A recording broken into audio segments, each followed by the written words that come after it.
இந்த வீடியோல OnePlus Nord CE5 உடைய ரிவ்யூ தான் பார்க்க போறோம். கையில OnePlus Nord 5 இருக்கு. இதோட ரிவ்யூ நம்ம அடுத்து பார்ப்போம். இப்ப CE5 ஓட ரிவ்யூ பார்ப்போம். ஸ்டார்ட் பண்ணிடலாம். First design.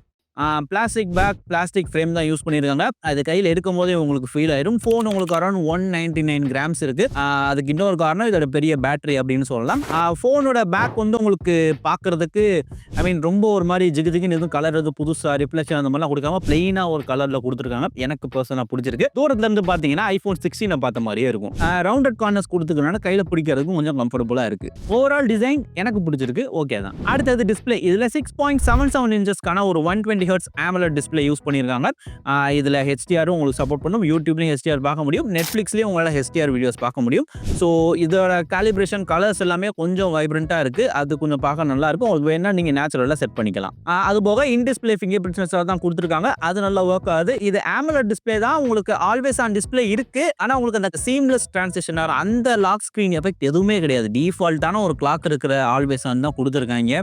அதை கொடுக்கறதுக்கு இவங்களுக்கு என்ன பிரச்சனைன்னு தெரியல. ஏன்னா அதுல ஒன்றும் பெருசா இல்லை, அதெல்லாம் கொடுத்துருக்கலாம். பட் அது இதுல கிடையாது. டிஸ்பிளேலாம் பார்க்கறதுக்கு நல்லா இருக்கு. மல்டிமீடியாவுக்கு நல்லா இருக்குமோ நீங்க யோசிச்சிங்கன்னா கிடையாது. ஏன்னா இதுல சிங்கிள் ஸ்பீக்கர் கொடுத்துருக்காங்க மக்களே. 2025ல 25,000 பட்ஜெட்ல இருக்கிற ஒரு ஃபோனில் சிங்கிள் ஸ்பீக்கர்ன்றத எப்படி ஏற்றுக்க முடியும்? 10,000 12,000 ஃபோனில் ஸ்டெரியோ ஸ்பீக்கர்ஸ்ன்றது கிடைச்சிச்சு. இன்னமும் சிங்கிள் ஸ்பீக்கர்ன்றது ஏற்றுக்க முடியாத ஒரு விஷயம். கண்டிப்பாக இந்த ஃபோனுக்கு நெகட்டிவ் தான். இன்னைக்கு தேதிக்கு ஸ்டெரியோ ஸ்பீக்கர்ஸ்ன்றது எல்லா ஃபோன்லையும் இருக்கணும், இதில் இல்லை. அடுத்து கேமரான்னு பார்த்தீங்கன்னா இங்கே 50 MPக்கான பிரைமரி கேமரா, 8 MPக்கான அல்ட்ரா வைட் கொடுத்துருக்காங்க. பிரைமரி கேமராவோட ஃபோட்டோஸ் வந்து பார்க்கறதுக்கு நல்லா தான் இருக்கும் மக்களே. ஆனால் கொஞ்சம் ஜூம் பண்ணிங்கன்னா உங்களுக்கு டீட்டெயில்ஸ் வந்து கொஞ்சம் அடிவாங்குது. அதே நேரத்தில் கொஞ்சம் அதிக சேச்சுரேட்டட்ல இமேஜஸ் கொடுக்குற மாதிரி தெரியுது. ஸ்கின் டோனுமே 1 இன்ச் உங்களுக்கு பூஸ்ட் பண்ண மாதிரி தான் தெரியுது.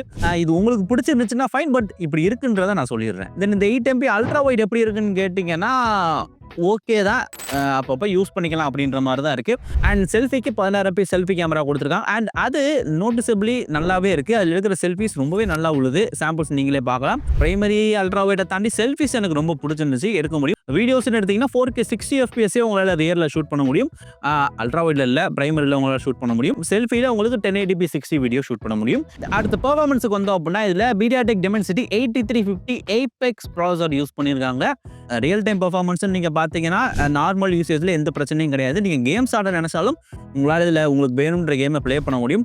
ரொம்ப இன்டென்ஸாக ரொம்ப நேரம் ப்ளே பண்ணீங்க அப்படின்னா டெம்பரேச்சர் உங்களுக்கு ரைஸ் ஆகிறத ஃபீல் பண்ண முடியும். அது வந்து மேக்ஸிமம் 45 கிட்ட போகுதுன்னு வச்சுக்கோங்களேன். அதை தாண்டி போல மேக்ஸிமம் 45 கிட்ட போகுது. அந்த நேரத்தில் பார்த்தீங்கன்னா உங்களுக்கு இப்போ பெர்ஃபார்மன்ஸும் கொஞ்சம் அடிவான கேமில் அங்கே நீங்கள் ஸ்டேட்டஸ் எல்லாம் ஃபீல் பண்ண முடியும். ஹை இன்டென்சிவ் கேம் தான் ஆடுவேன், ஆனால் அது ரொம்ப நேரம் ஆட மாட்டேன், அப்பப்போ கொஞ்ச நாள் ஆடுவேன் அப்படின்ற ஆளாக இருந்தீங்கன்னா இந்த பெர்ஃபார்மன்ஸ் உங்களுக்கு ஓகே தான், பிரச்சனை இல்லை. அண்ட் இதில் LPDDR5X UFS 3.1 ஸ்டோரேஜ் யூஸ் பண்ணியிருக்காங்க. இதில் 3 வேரியன்ட் இருக்கு. 8/128, 8/256, அப்புறம் 12/256 இருக்கு. உங்களுக்கு வேணுன்றதை பார்த்து வாங்கிக்கோங்க. அப்புறம் பேட்டரின்னு பார்த்தீங்கன்னா 7100 mAh பேட்டரி இருக்கு. நீங்கள் இன்னைக்கு காலையில் ஃபுல் சார்ஜ் போட்டு எடுத்தீங்க அப்படின்னா உங்களுக்கு மறுநாள் 10-11 மணி வரைக்கும் கூட நிற்கும். ஆனால் 7000 mAh பேட்டரின்றது இதை விட அதிகமாக கூட நிற்கிறது கூடிய கேப்பபிள் இருக்கக்கூடிய பேட்டரி தான். ஏன்னா இதுக்கு முன்னாடி சில ஃபோன்ஸ் யூஸ் பண்ணியிருக்கேன். இதில் 7000 இருந்தாலும் இன்னும் கொஞ்சம் நல்லா ஆப்டிமைஸ் பண்ணாங்கன்னா பேட்டரி லைஃப் இன்னும் கூட அதிகமாகிறதுக்கு வாய்ப்பு இருக்குது. ஸோ இப்போதைக்கு இதுதான். அண்ட் உங்களுக்கு சார்ஜ் குறைஞ்சிச்சுன்னா 80 வாட் சூப்பர் சார்ஜர் உங்களுக்கு பாக்ஸ்லேயே வந்துருது. ஆமாம், பாக்ஸ் கண்டென்ட்ஸ்னு பேசுகிறப்ப உங்களுக்கு சார்ஜர் கேபிள் பாக்ஸில் வந்துடும். யூஸ்வலாக இந்த வெள்ளை கலர் சிலிக்கன் கேஸ்லாம் கொடுக்கறது போல் இந்த மாதிரி கேஸ் கொடுக்கறது எவ்வளோ பெட்டராக இருக்குது மக்கள். ஏன்னா அது கொஞ்ச நாள் மஞ்சள் பேர் யூஸே பண்ண முடியாது. பட் இந்த கேஸில் வந்து அந்த பிரச்சனை கிடையாது. ஸோ எல்லா பிராண்ட்ஸும் சொல்கிறது என்னன்னா கேஸ் கொடுக்குறீங்க அப்படின்னா இந்த மாதிரி கேஸாக கொடுக்கறது பெட்டர். தென் ஃபோன் வந்து உங்களுக்கு OS 15 ரன் ஆகிட்டு இருக்கு. உங்களுக்கு 4 வருஷத்துக்கான சாஃப்ட்வேர் அப்டேட், 6 வருஷத்துக்கான செக்யூரிட்டி அப்டேட் வரும்னு சொல்லியிருக்காங்க. அப்டேட்னாலே OnePlusல கோடு உளுமேடான்ற பயம் இன்னமும் நிறைய பேருக்கு இருக்கும். பட் OnePlus ஃபோன்ஸுக்கு இப்போ வந்து life time display replacement warranty உண்டு. நீங்கள் OnePlus ஃபோன் வாங்கி அதில் கூட விழுந்துச்சுன்னா அதை நீங்கள் ஃப்ரீயாக சர்வீஸ் சென்டரில் கொடுத்து ரீப்ளேஸ் பண்ணிக்கலாம். ஓகேவா, எந்த சார்ஜும் கிடையாது. தென் மற்ற சில விஷயங்கள் பார்த்தீங்கன்னா Bluetooth 5.4 சப்போர்ட் இருக்கு. NFC கிடையாது, ஆனால் IR போர்ட் சப்போர்ட் இருக்கு. USB 2.0 Type C போர்ட் தான் யூஸ் பண்ணியிருக்காங்க. அப்புறம் ஹைரஸ் ஆடியோ கோடெக் சப்போர்ட் எல்லாமே இதில் இருக்கு, பிரச்சனை இல்லை. ஸோ ஃபைனல் ப்ரைஸ் அப்படின்னு பார்த்தீங்கன்னா இதோட 8/128 GB வேரியன்ட் உங்களுக்கு 24,999 அப்படின்ற ப்ரைஸ்க்கு ஸ்டார்ட் ஆகுது. இது ஆக்சுவல் ப்ரைஸ். நீங்கள் ஃபர்ஸ்ட் டே வாங்க போகிறீங்க அப்படின்னா உங்களுக்கு ₹2000 இன்ஸ்டன்ட் டிஸ்கவுண்ட் உண்டு. உங்களால் இன்னும் ₹2000 கம்மியான ப்ரைஸில் வாங்க முடியும். மேபி இன்னும் சில ஆஃபர் டைமில் இதே ஆஃபர் உங்களுக்கு கொண்டு வரதுக்கு வாய்ப்பு இருக்குது. நீங்கள் வாங்க நினச்சிங்கன்னா இந்த ஆஃபர் இருக்குது, அதுக்கு நீங்கள் எலிஜிபிளான்றதை செக் பண்ணிக்கோங்க. ரைட்டா? ஓவரால் இந்த நாட் CE5 பற்றி பார்த்தோம் அப்படின்னா CE4 கம்பேர் பண்ணுறத சில விஷயங்கள் அப்கிரேடாக இருக்குது, சில விஷயங்கள் டவுன் கிரேடாக இருக்குது. ஃபார் எக்ஸாம்பிள் அதெல்லாம் ஸ்டெரியோ ஸ்பீக்கர்ஸ் கொடுத்துருந்தாங்க CE4ல. இதில் சிங்கிள் ஸ்பீக்கர் கொடுத்துருக்காங்க. அந்த சிங்கிள் ஸ்பீக்கர் வந்து ஏற்றுக்கவே முடியாது. கண்டிப்பாக இதோட ஒரு நெகட்டிவ் பாயிண்ட் தான். ஸோ அண்ட் பேட்டரி லைஃப் இந்த 7000 mAh பேட்டரினால இன்னும் கொஞ்சம் அதிகமாக புஷ் பண்ண முடியும்னு எனக்கு தோணுது. அப்டேட்டில் ஆப்டிமைசேஷனை இன்னும் பெட்டர் பண்ணி கொடுத்து பேட்டரி லைஃப் இம்ப்ரூவ் பண்ண வசம் நல்லா இருக்கும்ன்றது எனக்கு தோணுது. ஸோ இந்த 2 விஷயங்கள் தான் அந்த ஃபோனில் பிரச்சனையாக இருக்குது.